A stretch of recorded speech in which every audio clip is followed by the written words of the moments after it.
All right, we're live, tapping Birdie, joined by a top bloke, a cracking guest this week for the Memorial Tournament, Ryan Baroff. Ryan, how are you tonight? I'm good, BK. This is it feels great to be on the old tapping Birdie. It's been a long time coming. We go way back. I miss the days where like you didn't follow me for like months on end, and I thought like we had like a little beef going. No beef. Turns out you thought you followed me, but you didn't. But now we're best boys officially. So I'm glad that you could join the show tonight. Yeah, sorry about last week. Yes, always thought I followed you because your tweets were everywhere, but yeah, we fixed that, so all good.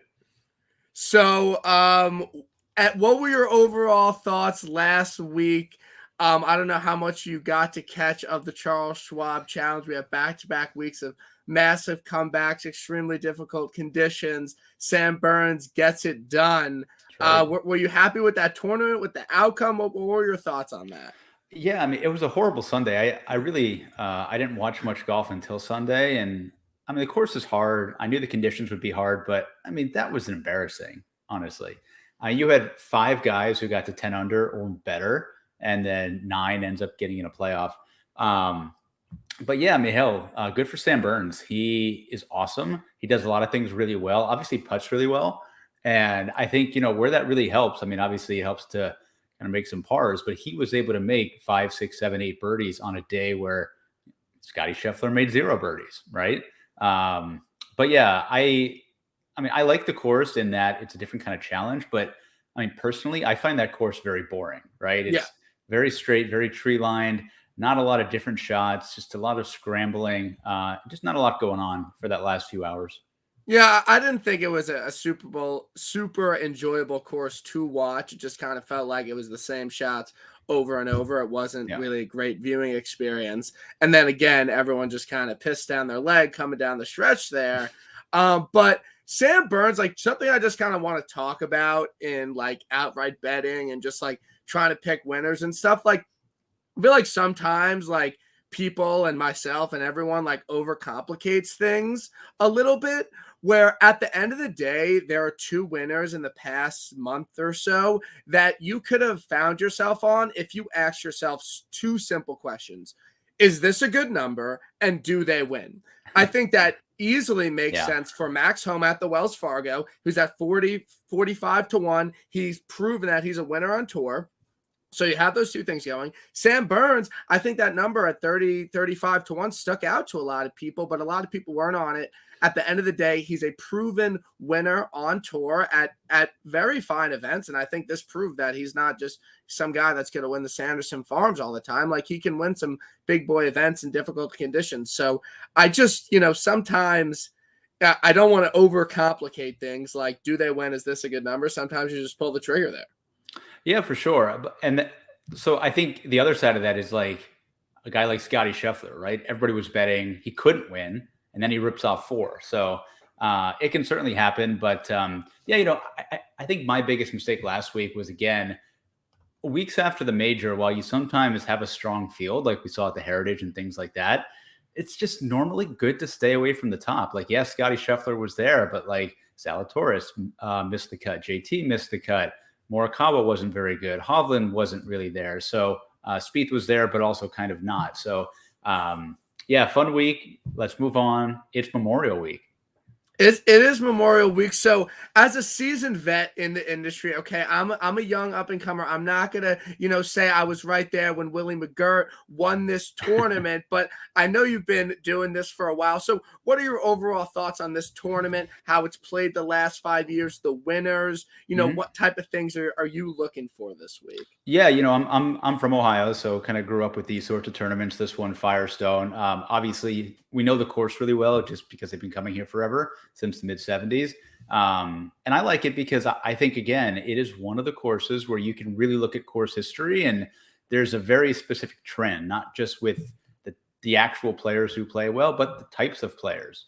And this course has gotten harder and harder over the years, it seems like. And I think that has led to kind of the ball striking types who continue to play really well here. But it's also why you've seen a lot of very, very high end winners, like starting with Matsuyama. Patrick Cantlay's won here twice, although One of those really was Rahm's. Bryson won here. So like you're seeing that sort of player win here. And I think you're going to see more of that. Like the field is so strong and a lot of these guys are just playing so well that like, I don't really see anybody outside of probably 30-1 winning this week. Yeah, I think you'll see that in a lot of people's betting cards and where people want to put their money this week because, like you pointed out, there's really a strong case for almost everyone in this field because everyone has something positive going for them in the past few months or so. So it's really going to come down to a lot of like the number that people want to back.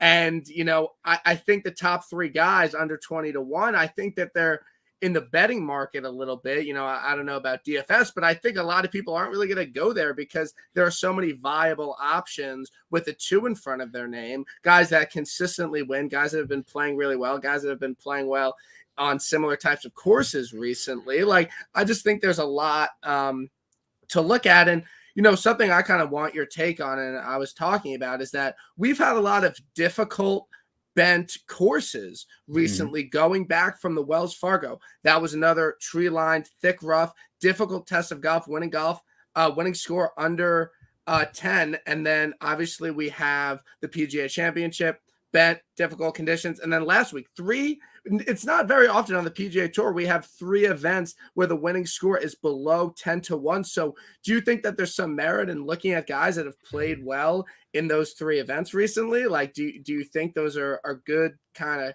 not comps, but it's a similar test? Yeah, I think it's a very similar test. I mean, all of the Nicklaus designs are pretty similar. There are some that are easier than others, but I mean, every Nicklaus course, and I mean, the kind of player he was, it's about fairways and greens. It helps if you're a right-handed player who plays a fade, but most of these guys are able to do both, or they're all hitting it pretty straight. But yeah, you got to hit fairways and greens here. Greens aren't overly big, but the rough is up and it's going to be up. Jack likes to bake out the greens a little bit, which we've seen time in and time out, where like you're coming down the stretch back 9 Sunday and these guys are just, I mean, they're hitting irons right in the center of every green and they're bounding over. And that's how he challenges you. And I think one of the things that I like to do when I look at courses also, and like you look at course history and guys who have done well here, I do the opposite. And I look at the guys who haven't done so well here. Perfect example, right? Cameron Smith. I still think he's going to be popular this week, but like, what does he not do well? He doesn't hit fairways, right? And this rough is bad enough that he's not able to scramble here like he can at Augusta, like he can at the PGA Championship, because there's really thick rough and the greens have a lot of undulation. And if you're in the wrong spot, you cannot scramble. So I really think you're going to need to hit a lot of fairways. You're going to need to hit a lot of greens. And I mean, obviously you have to putt well, but we've seen a lot of really not great putters win here. Morakawa's won here. Bryson's won here. Matsuyama's won here. Jason Duffner's won here. So it's not like you have to be a great putter. Yep. Yeah, no, I mean, I love Cam this week just because I literally like bet him every week and I don't want to miss another win. So, again, these are the things you have to think about. And I think another thing that people need to look out for, I don't know, maybe in a live betting Sunday situation, is that the last 3 holes on this course are absolute brutes. They are actually like the last 3 holes are the first, fourth, and second hardest holes on here. So like we saw with Southern Hills a little bit, like you're going to want to have a little bit of a lead coming down the stretch here, given how hard the last 3 holes are. So I think that's just kind of another thing to look out for this week. But let's get into the board. Let's get into the guys we like. Let's get into it. So in the $10,000 range, we have Xander, Colin, Cantley, Rory, and Rahm. Now, you are you're a Rahm guy through and through. I know he didn't make your outright betting card, but is he someone you're going to target in DraftKings and start a lot of your lineups with this week? I'm not sure. I mean, I have nothing bad to say about Rahm. He wasn't great at the PGA Championship, obviously, but I didn't think that was a perfect course for him. I think the ownership will kind of dictate that. If he comes in again at 12, 13% owned, which we've seen a couple of times, then yeah, I would certainly recommend being overweight on that. But I'm not rushing to go there because I do think there's just a lot of guys in that balanced build that can really make a formidable roster. Yeah, I think Rahm's difficult this week, because I think that people are going to wind up playing him, and I've even seen some people betting him just because of like the revenge factor and just the fact that how unfortunate the circumstances were last year. And it was not like this was just a course he played well on one time. Obviously had the win before when it was extremely difficult, and only one person shot in the 60s on that Sunday. And, again, obviously you want to play Rahm on difficult courses with a lot of long irons. So I think that checks out as to why he's played really well here. But, at 11-1, it's nothing too crazy there. I think you could definitely fit that into some lineups. But to bet him at 11-1, it's tough when, like we talked about, there's so many options down there. I think, looking early at Fantasy National and some ownerships, like, do you think Xander will be the highest owned in this range? I know he has the lowest price of anyone, so I think that might kind of attribute to that. But I think Xander, given his course history with 3 straight top 15s, off 3 really decent results, a win, obviously was a team event, and then he played well in Mexico and then had an average, decent showing at the PGA Championship. I think Xander's always, very live and a good play at these long, difficult bent golf courses. So I think Xander will be the guy in this range that a lot of people go to and bet outright. I think you'll see him on a lot of cards. I do think he's probably the highest owned over 10K. But with that being said, I do think he's still going to come in lower than Cam Smith and Jordan Spieth, and maybe even a guy like Zalatoris or Matthew. It just really depends where people go. But I think there's going to be a lot of ownership under him. It also depends a lot on Patrick Cantlay. Like, I think Rory is going to be higher than Rahm, higher than Morikawa, probably higher than Cantlay as well. But we've seen this, not just at this course, but in specific weeks where Patrick Cantlay is going back to courses that he has done very well at. At the last minute, he becomes overwhelming chalk, like 25, 28+%. I don't know if he'll get up that high, but I do think he'll end up taking a little bit of the ownership away from Xander. Yeah, I think Cantlay, I don't know. I think it depends on how people react to his performance at the PGA Championship. I think that if people can look past that, as someone that is not only in the industry, but like a good golfer and everything, like, do you have any take on how he hasn't performed in the majors and how he hasn't played well? Like, do you have any sort of reasoning as to why that's the case with Cantlay? I don't think so. I mean, he's won easy events like the Shriners. He's won hard events like the Tour Championship and playoff events. He almost won the Masters in 2019 when Tiger won. He just made a couple late bogeys. So it's not like he hasn't been there. But I don't know. Like, I feel like Patrick Cantlay he's not the guy who has the extra gear, right? Like, I don't see him having that extra gear that a Rory or Rahm or DJ or Brooks has had in a major. However, I do think he's the type of player that if and when he gets one, he'll probably get a couple.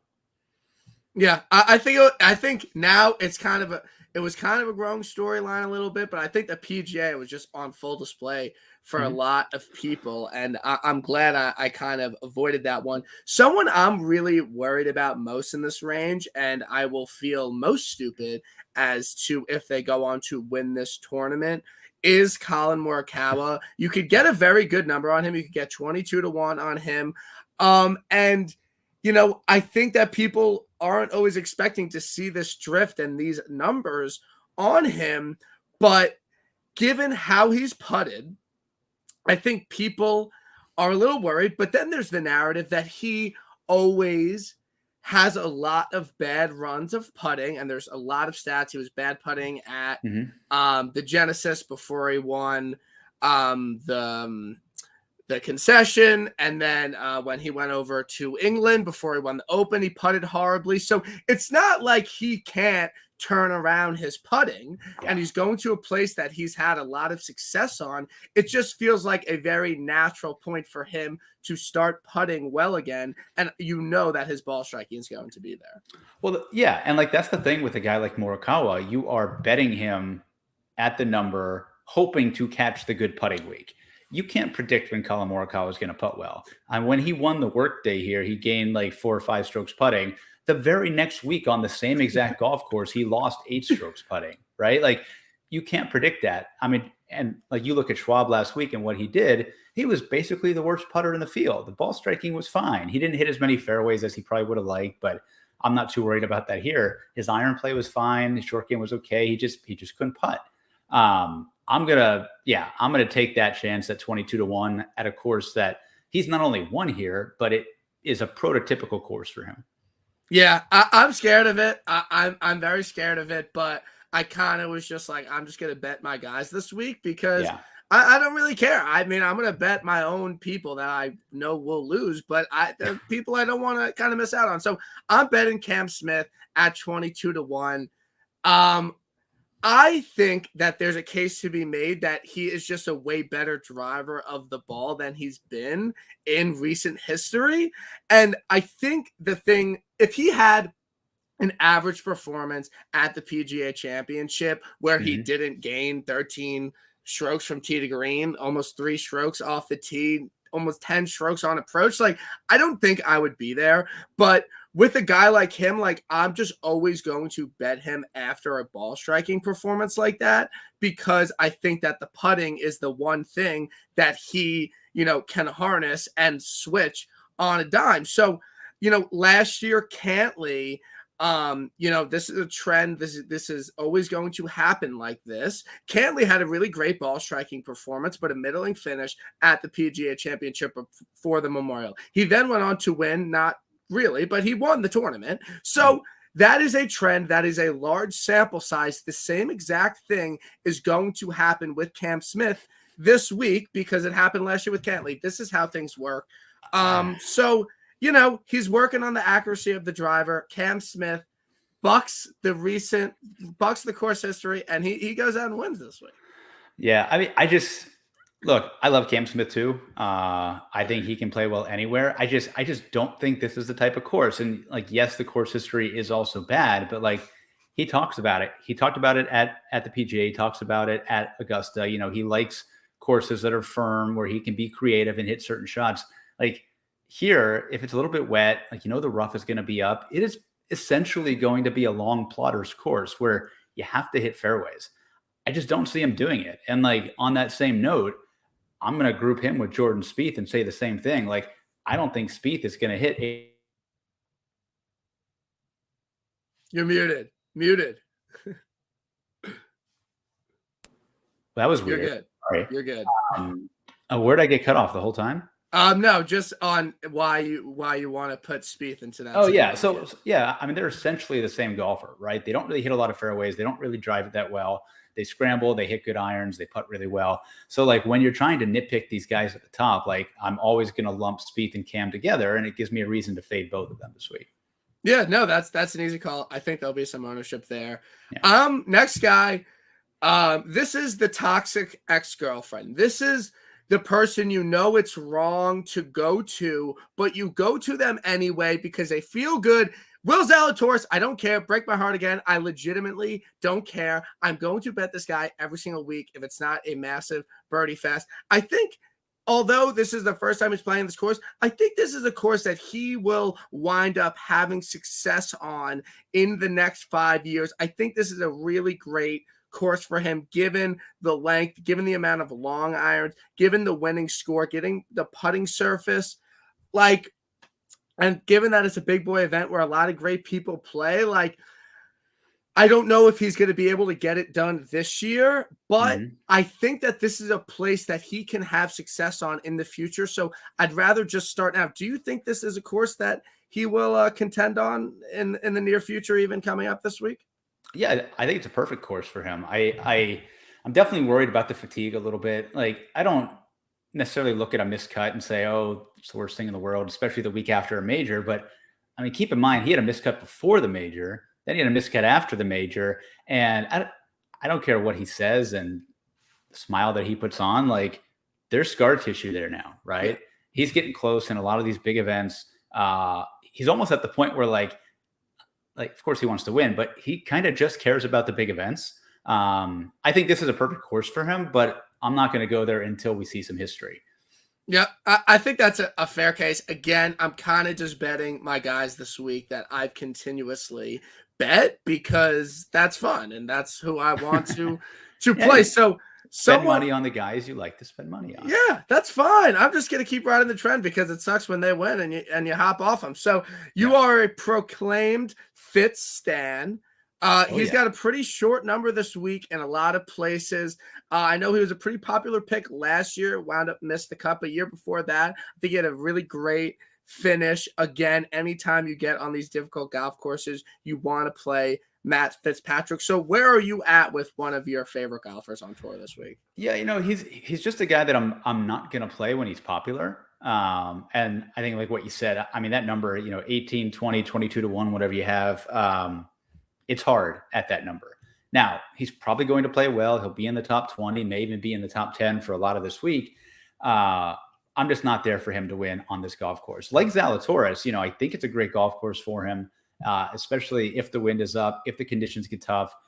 But again, there's scar tissue there. He's going to win something. Of course he will. He's been super close many times. But I think he's due for a little bit of a letdown. He's basically been the best player on tour this year who hasn't won. So you would give him that over Zalatoris? I think so. Just, with the consistency all around, like Zalatoris has a lot of up and downs. Like he's missed a couple cuts. He's had a couple runner-up finishes.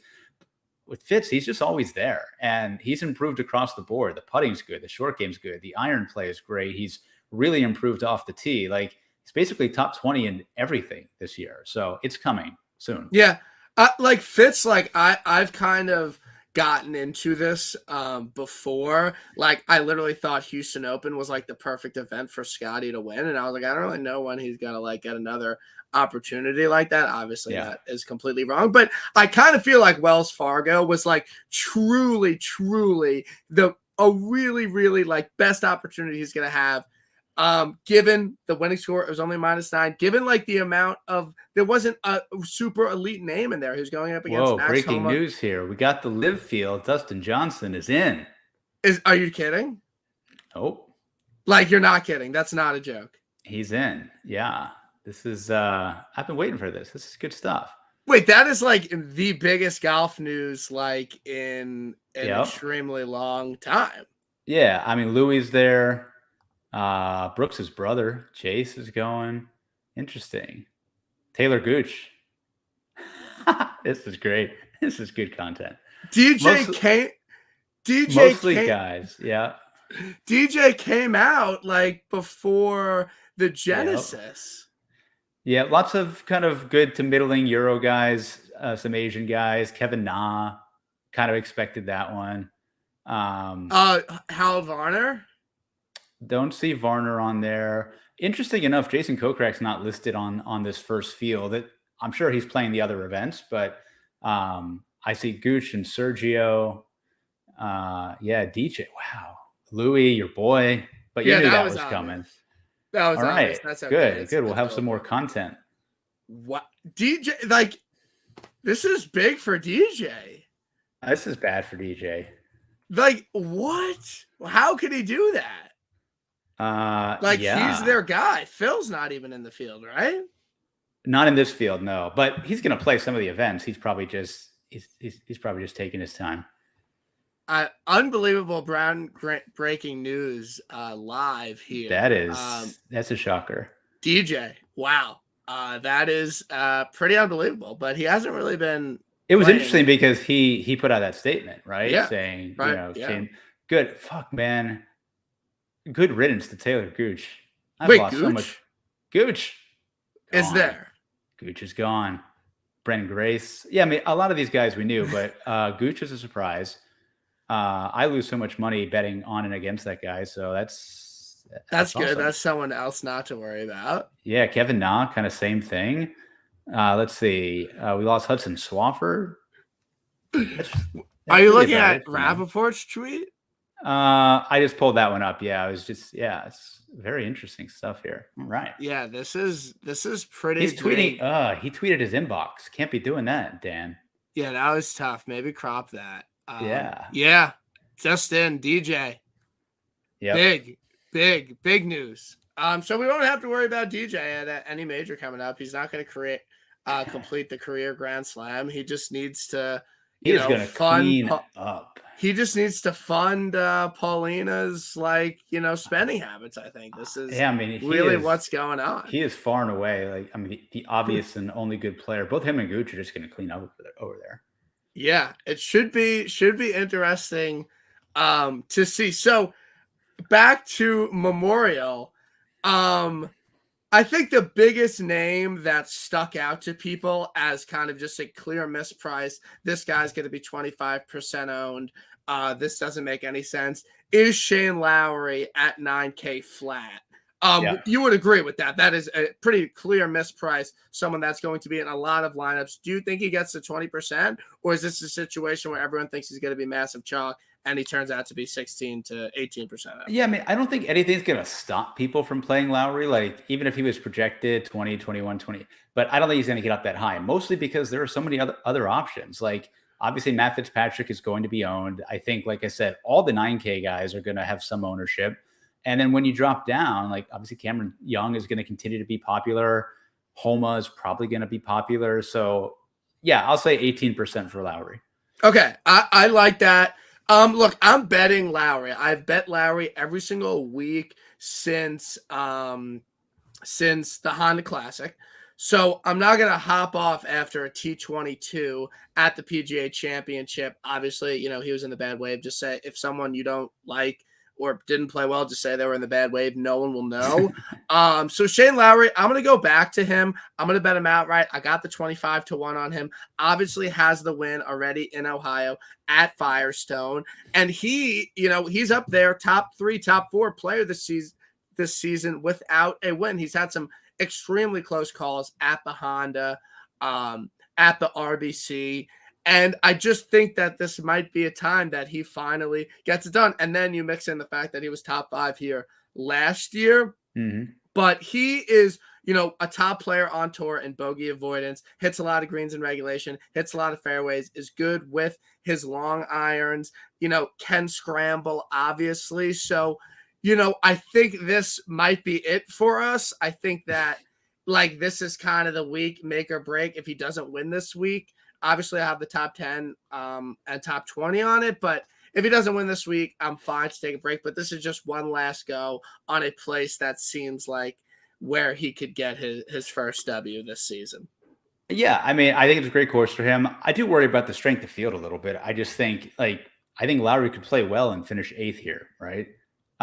There's just a lot of really good players. But, yeah, again, he's a guy, if the conditions get tough, if some of the top guys aren't there, yeah, he could definitely steal this one. So moving down a little bit, Cam Young, he's been chalk before, but he's never not paid off his price.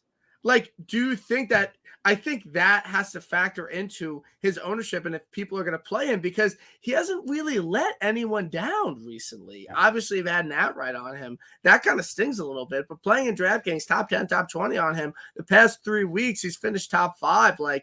I think he's going to be popular. I'm betting him outright because, again, this might just be a situation where, a guy that's trending and has a lot of great results. He had the week off last week, can get his first W at an event like this. A lot of, breakout wins have happened here. Obviously does not have the course history to speak of, but I think his length, I think his accuracy with his long irons, I think his ability to score on par 5s. I just think there's a lot of things that play into his hands at 40-1. Again, this is a very chalky, just betting my guys outright card in Cam, Zalatoris, Lowry, and Cam Young. Yeah, I mean, I think now you have to make the decision because he's at a price and he's at a number where there's a lot of really good players around there, and there's a lot of really good players lower. If I told you a month ago that he was going to be, I don't know, $500 more than Neiman at the same odds, I don't know. Kind of want to take Neiman there. So, yeah, I think Cam's going to be 18-20% owned, and I'm probably just going to end up going elsewhere this week. Yeah, I think that, again, there's a lot of formidable options. I think, Homa can play well this week. I was talking about another pod I was on. Davis Riley has played in 7 out of the last 8 events on tour. He's played every single event other than the Wells Fargo since the team event. So he is just on a very long stretch of playing a lot of golf, being in contention. I think this is a spot where I have no problem hopping off, even being on him last week. Yeah. I think Neiman versus Connors, that is just a clear, like, I don't know why Corey Connors would be more expensive than Neiman this week. I know Connors was in the bad wave at the PGA, but he shot +9 over 2 days. Like, it wasn't like he missed a cut on the number and was going up against it. I think this is obviously a great course for Neiman, and I think a lot of people think that. I think the bent, I think the fact that it's long, I think winning on a course like Genesis with a similar field, I think that helps. So I'll be playing him in DraftKings. Will you be on Neiman in the 8K range? I think everybody will. But yes, I will be. I think it's a perfect course for him, and he's played pretty well here. If you kind of look back too, his struggles here have been around the green, and as has been well documented, he has dramatically improved his around the green game, both just his pitching and chipping as well as his sand play. I think bunker play is very, very important here. I believe he's in the top 20 or 25 there, and I think he's number 10 overall this year in strokes gained around the green. So he really took a big weakness and turned it into a strength. Yeah, I really like that about Neiman, and I think he will be a popular play. My favorite play, he's going to be a staple in my DraftKings lineup. I like a top 20 on him. It's going to be Seamus Power. I know he went on a little bit of a lull with 3 missed cuts in a row, kind of after that Pebble fiasco that he went through, but he's been a guy that's shown that he can consistently top 20, week after week, 4th at the RSM, 15th at Century, 3rd at Sony, 14th. Like, I think there was a while there where it was like, just bet him every single week, top 20. And I think that he could be going back to a similar trajectory, doing that. 9th at the PGA Championship, gained in every single major category, 17th the week before. He's rose up a little bit in these big events that he's finally being included in. Obviously made the Masters on his first appearance. So at 8K flat, I'm going to have him in a lot of DraftKings lineup. I really like a top 20, top 30 on Seamus Power. I don't think he will win, but I think he's a good play this week. Yeah, I mean, but how do you click him over Mito? Mito. I assume Mito is going to be a lot more popular, but there has to be a letdown at some point with Mito. No, I don't. Yeah, I don't love Mito necessarily on this golf course, but I think he's better than Seamus Power overall. I would agree with that. Yeah. I think that's I think that's a pretty valid take that I agree with. But Seamus is my guy this weekend. If people are going to be clicking Mito, then I'll play some Seamus. So in the 7K range, a little bit further down the boards, who are some of these guys that you want to play that you see a little bit of value on? Yeah, I mean, again, leading very heavily on the course history and also with some recent form. I think Patrick Reed's going to gain a lot of steam. I certainly don't think he's ready to win by any means, but he's shown enough the last couple of weeks. The ball striking has seemed to come back. I believe he ditched the PXG driver. Seems to be driving it better now, which obviously no surprise there. So that's one that makes a lot of sense. Matt Kuchar, kind of the same thing, been shockingly good all year. Now, granted, a lot of that has been putting and short game and things like that, but it's kind of what Matt Kuchar does. And if the course is going to play tough and you have to hit fairways and greens, he's got one of the best course histories here. He's won here, multiple top 10s. So I think kind of both of those guys are where I would start. I don't know if you necessarily want to play them together because they're both going to carry some ownership. Yeah, no, I think Kuchar makes a world of sense here, and he's just having a really resurgent kind of season with a lot of really great results. Yeah. 2 top 5s recently, just a bunch of made cuts, and the around the green game is really what's carrying him. But again, on a course like this where greens and regulation are going to be a little bit tougher to hit, and it's a harder around the green course. This is one of the lowest up and down percentage. Do you think that I kind of want your take on this as like a good golfer? Do you think that on courses where around the green game is extremely difficult and a lot of people aren't getting it up and down, that plays into the favor of a guy like Victor Hovland and Colin Morakawa that have worse short games? Like, do you think it levels the playing field, or do you think on difficult courses around the green that you should play just the best around the green players? Yeah, I mean, I think it's I think it's noisy. Like there's a lot of luck in the around the green stuff, not just the lies that you get, but like where you're missing. Like you might miss the ball 2 yards too far and be completely dead, right? But if you miss it 25 yards short, you've got an easy uphill chip. So I think there's a lot of noise there. I just know that like it's a tough golf course. It's got pretty thick rough. The greens are pretty difficult. It's hard to get up and down. I want guys who can get up and down. Okay. Like you give me a guy like Kevin Na, not here per se, but like if you need to scramble, I'm going to play Kevin Na. I'm not going to play Victor Hovland. So yeah, like I'm going to take the Reeds and the Kuchers this week for sure.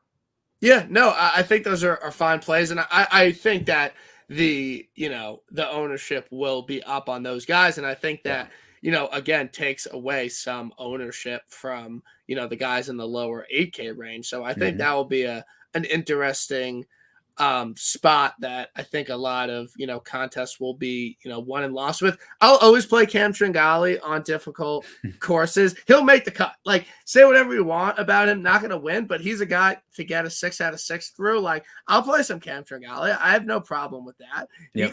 He, had good results at the Zozo, Farmers, difficult tests. So, yeah, he'll make it through. Shoot -2. He could do it. Yeah, I think there's a lot of plays in that range. And again, like I'd play a guy like Tringali who has kind of long-term better baseline. Like Hoagie, probably a good play. Gary Woodland is probably a fine play. Noren, probably a fine play. Like I would rather play those guys than KH Lee and Straka and Lahiri and guys who are just kind of flashing a little bit right now. Yeah, no, I think that's a better way to go about it. So I think a little bit of a hot topic this week is Ricky Fowler with a little bit of resurgence. Obviously has some good course history here. Even last year when he wasn't, I had that good result at the PGA. This was obviously after that. Do you think this is kind of a flash in the pan with Ricky, or that he can, kind of keep it going and have a good result? He's certainly clawing back. I think you can see that he's still making some very big mistakes, drives into hazards, making doubles, things like that. But I mean, for like a DraftKings play, my question is like, what is Ricky Fowler's upside? Because he's not as good of a putter as he used to be. So he's not really scoring. And like, even though he's been playing well, his last 3 finishes, 57th, 23rd, 21st. Doesn't even have a top 20. So yeah, he'll probably make the cut. Maybe if you want to bet a top 40 or something, I just don't see much upside beyond that. Yeah, no, I think that checks out. So a guy you like this week, you're betting outright, your bomb this week is Brendan Steele. Yeah. Is he your guy this week? Is he in the lineups? Like, is he probably, but he's going to get popular. And it's not that like he's got decent course history. So obviously he was going to be popular. Like I didn't even know that Brendan Steele was in the PGA Championship. And apparently he finished 9th. I don't know how the hell that happened. We didn't see a single Brendan Steele shot all weekend. And he has a top 10 in a major. So, but when you look at the type of player who I want here, I want fairways and greens, and that's Brendan Steele, right? You don't need to be a great putter. I could see him certainly top 10, top 20 this week. He's unfortunately about $800 too cheap. And I think that's going to push his ownership from what would have been maybe 4 or 5% to 8 or 9%. But yeah, for cash, a lot of single entry stuff. I'll certainly be going there and making some other decisions elsewhere. Yeah, no, I think he's a great player, and he's been playing well recently. Obviously had that great showing at the Players, but again, that's what Brendan Steele does. He hits a lot of fairways, hits a lot of greens. He's not going to make a lot of mistakes. So I think that he's a good play down there. Someone in the high 6s that I'll play, and I think I'm just kind of going off the course history, would be Ryan Palmer. I don't know. I think that, again, I know I'm betting Cam Smith, but like you talked about, there might be something to, just betting guys that have shown. Can't hit fairways. Yeah. Horrible driver of the ball. Yeah. Not good, but, made the cut last week, 5th at Byron Nelson. So, and it's not Texas anymore, but I'll play. Yeah. I'll play some Ryan Palmer. Yeah, I mean Palmer. Yeah, he is certainly boomer bust. He's driving the ball better now than he used to, for sure. But yeah, I don't know. He's just not a guy that I get right. It seems like when he plays well, it's a lot of luck. It's a lot of he chipped in here, he hold a bunker shot here, he made a 40-footer here. Like I'm never excited to play Ryan Palmer. Yeah, no, he's not someone you're gonna gonna get up for. He was someone that burned me and maybe a few people at the PGA was Mac Hughes. Yeah. I feel like you would have a good grasp on this Canadian. He's just been terrible all year. Like, I don't know. But ninth at Wells, like, come on, like, tough. See, Wells is a perfect example of like, I'm gonna kind of throw it out because that course was brutal. The weather was brutal. Like, I'd rather just ignore that week, good or bad. And like beyond that, like he's basically missed almost every cut in 2022. And again, like I would lump him in, obviously much worse than Spieth and Cam Smith, but that same sort of player. He's just not for me. So is there? I'm out of names. I'm not playing anyone else down here. Are there anyone that you're kind of targeting, looking at in the 6K range to fill out some lineups? I mean, not really. Steele is certainly the first one. I think Lucas Glover's been really good. I think he'll make the cut, but I don't see the upside there. Like, I mean, Lucas Glover will finish tied for 56th or something this week. So, like, if a made cut is okay, then yeah, you can do it. The only other name, and again, not a guy who I'm ever excited to play, but makes a lot of birdies, makes a lot of cuts. He's from Ohio. He's a good putter, Troy Merritt. He's at 6,900. He's made 14 of 17 cuts this year. And as you know, with Merritt, he does have some upside because he putts so well, right? He was, I guess I was at Valero that he contended, and I think AT&T, Pebble Beach, he was pretty close. So he can get up into the top 10, top 20. And I'm pretty sure that he'll make the cut this week too.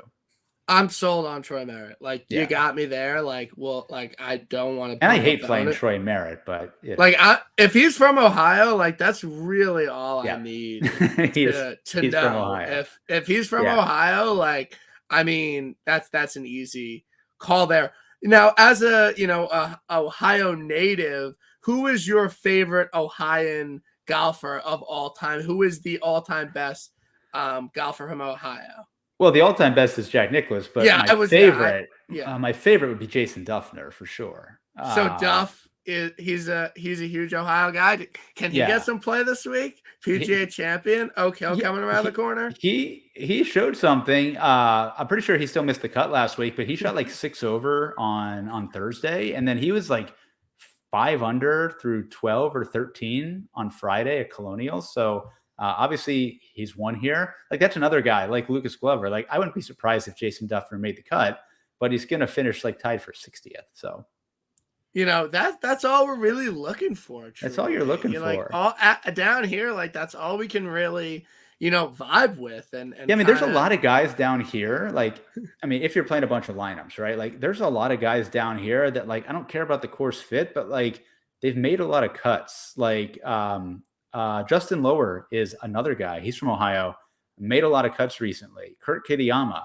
I don't think this is a good course for him, but he's been around, made a lot of cuts. Adam Svensson made a lot of cuts this year. So, like, I think there's certainly guys you can take shots on down here. This is, after talking with you, this is going to be a big DFS week for me. Tomorrow's the first, so I'm getting paid. I had my biggest hit ever at the Masters, lost it all in the coming weeks. Not vibey, not really my thing. But, I'm ready to kind of re-up again. I'm ready to kind of push the money back into draft. Well, you got some bigger contests this week. Some bigger contests, obviously big for me. And, I have no expenses. I literally have no expenses. So I had the Rafa Djokovic match, I was down some money from last week. I said, you know what, let's just throw it all on this over. It hit. So I'm feeling good. Vibes are high for the week. There's nothing like hitting a tennis over on a Tuesday afternoon, like when you absolutely need to. Like, that just kind of is the vibes I'm going with for the week and what I'm kind of looking at. Let's do it. Yeah. I think it's a fun week. It's always a good finish here because you're not going to have anybody running away with it unless it's John Rahm. But it's a fun course to watch because it's hard, it's challenging, but you will see birdies and eagles, like the par fives, especially like in the right wind conditions. Like, you're going to see eagles on number 11, on number 15 coming down the stretch. So always a fun one. Yeah, no, it will be a good one. So I want, before we get out of here, I want your 2 picks for the 2 upcoming majors, U.S. Open and Open Championship. Who you think will win those 2 events? That's a tough one. All right. U.S. Open. Well, we're Brookline, right? Massachusetts. Yeah. I'm going to take John Rahm there. Okay. I still think he's going to get one. I really haven't kind of gone into the course too much, but I just think he's playing too well. Wins are coming. Another major is coming. And then for the Open Championship, I mean, probably a cop out here, but how does Rory not win a major this year? Like, because he just fundamentally, it's St. Andrews, time after time, like just doesn't show up, like doesn't put 4 rounds together in the majors. Yeah, like I mean, we'll be rooting for Tiger, of course, but like, I mean, Rory is not going to go his whole career not winning an Open at St. Andrews. Like, it has to be. So give me Rahm and give me Rory. Okay, I love those 2 picks. Now, before we actually get out of here, so how do I get less steep in my golf swing, Ryan? Because I swing like this, and I want to be like this. What do I do? Like, I'm really working on it. I had a lesson the other day. When I bring the club back, I want the club head like to the left of me. Like, I want to exaggerate it as much as possible. And it's not going to change it, but it will make it better. That's kind of what I'm just vibing with. Like, bring the club at and like bring it left, not right. And it will leave it. Yeah. Well, look, I mean, I think a couple things. One, always start with small changes, right? Like when I used to teach, 95% of how I fixed people had nothing to do with the golf swing. It had to do with the posture, the setup, the alignment, maybe the grip a little bit. Because if you don't do any of those things right, you're not going to have a good swing and like you're not going to be consistent. Now, when you talk about being steep, like I'm actually very steep too. I'm tall, I'm lanky, I come in steep. But if you're steep on the way back, it doesn't mean you have to be steep on the way through. Okay. Like I think what you're doing in terms of trying to exaggerate the takeaway outside, that's probably good. You may want to widen your stance a little bit, stand a little further away from the ball, like kind of those sorts of small things. Because if you're narrow and on top of the ball, the only way to take the club is up, right? Yeah. It's the only place it can go. So I would try and get a little bit wider. And then after that, it's just using your body more. Use the big muscles and like make a longer turn. If you're getting steep, it's probably because you're all arms, your chest isn't turning, your hips aren't turning, your legs aren't turning. Well, this is gonna be a big off season for me coming up. We're breaking 90 again. I already did it. No big deal. Scale 6,000 yard course. It's fine. It doesn't matter. But we need to get out there. We need to get some hype up on Twitter for my golf game, because I don't whatever you post, people are gonna say you suck. But I want to go out and post a score so people are like, okay, like Brian's like not a joke on the golf course. Like he could put an 8 in front of his score and go out and have fun. So the big goals for the season, things are looking up in the Kirshner camp. You got to keep the ball in play, make some putts. We already fixed the putting, so you're pretty good there. Putting is like unbelievable. I might have to get rid of my with my TaylorMade Spider, because I do not support the Saudi government and I don't like what they're doing. I don't want there to be any kind of gray area in this game with DJ going now. It's just not something I want to deal with, not something I want to answer questions about. So I think that's an easy fix for me. I'm going to sell that. But Ryan, it was an absolute pleasure to have you on. Yep. Obviously, check him out on the Best Golf Podcast, Golflandia with Wiley. Get Saul back on there. I don't know what you guys are doing. Get Saul back on the pod. We miss him. We support him. He doesn't answer my DMs, but I can't wait to meet him at the Travelers. Yeah, Saul is full into Rangers playoff hockey right now, so he's a little out of touch. Yeah. No, I mean, as an Islander fan, I've given up rooting against the Rangers. Beat Tampa. It's fine. I have no qualms about it. Go Rangers. I was rooting against you, but I give up now. It's fine. So I appreciate everyone who checked out the pod. Again, this is, fun. We're not professional gamblers. I like to have my friends on to talk about golf. This isn't too serious or anything, but I appreciate you coming on, Ryan, and I hope to have you on in the future, and we'll have to get around in soon. Yeah, for sure. It was fun. Thanks for having me on, and best of luck this week. All right. We'll talk soon. All right. See you, bud.